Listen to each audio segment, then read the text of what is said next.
escape here, guys, if I have the underhook in any version, he has the half guard.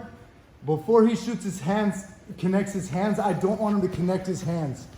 So I'd like to take this hand that's free, if I need to, remember how I said to put the palm up backwards on the neck? So I'm gonna wanna get that off of my neck, but I'd also like to bring my whizzer back this way and grab the wrist. Sometimes I can also grab the hand, but I'd like to cover the hand. The next thing I wanna do is just put my elbow on the mat. I don't need to do anything with the rest of my body. I'm here and you get swept.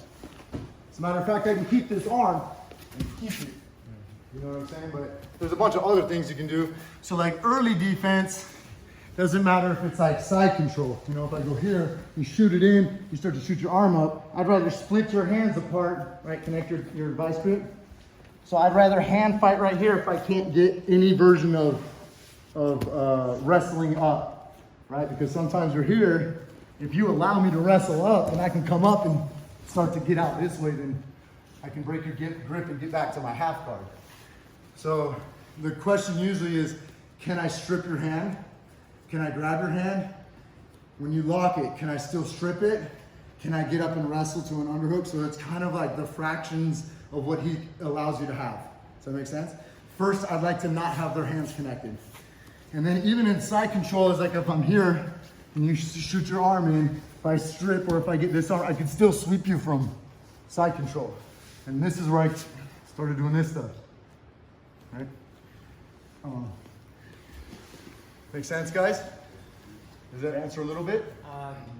And turtle-wise, like if you go to the turtle position already, if you posture up, I go to Tell me at what point you would go ahead and get there and then stop.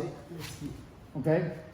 Now, I would say that your hip's not to my hip, so I'm gonna stop and wrestle already. Yeah. If I follow your hips like I'm always gonna be doing this first. Yeah. Yeah. I can't fight this way as much, and it brings my arm across my neck. So it's this hand that fights the hands first.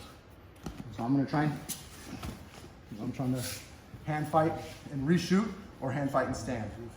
Yeah. So I'm usually trying to grip the hands first. Yeah. And then it's gonna get into, have you ever done this too? Go ahead and get all the way to the vice grip. Have you had guys do this on you? Yeah, go ahead, try and choke me. Your Japanese necktie, Darce, go ahead. You're not gonna choke me. So you'll get guys that do that, and there's different little variations. Derek Krantz, have you seen those chokes there? Right, go this way. The guy sprawls out, and I can't get him any way at all. Step foot right next to him. So I'm pulling him into my shin. Right?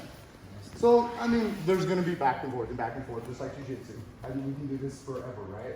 So, yeah, hand fight, try and turn back in. But you might run into guys that do that.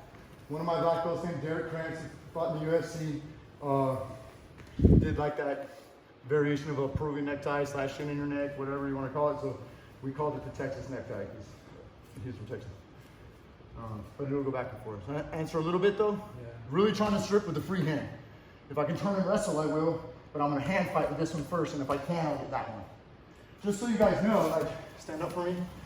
Kale Parisian's a judoka that fought in the early UFCs. He taught at some of my schools, just put your hand on my shoulder.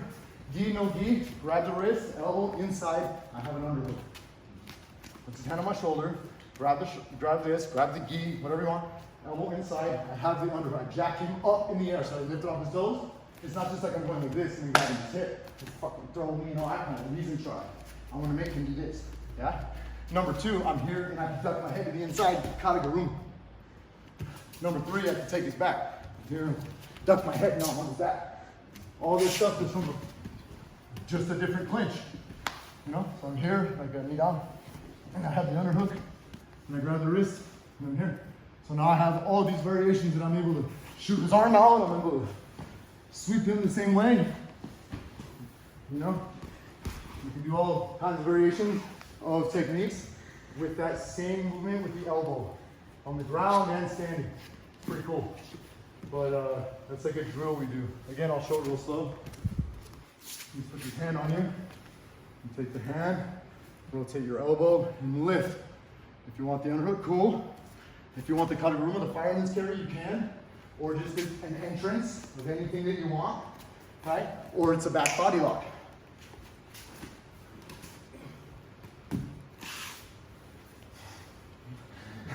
Let's roll. Ready, set.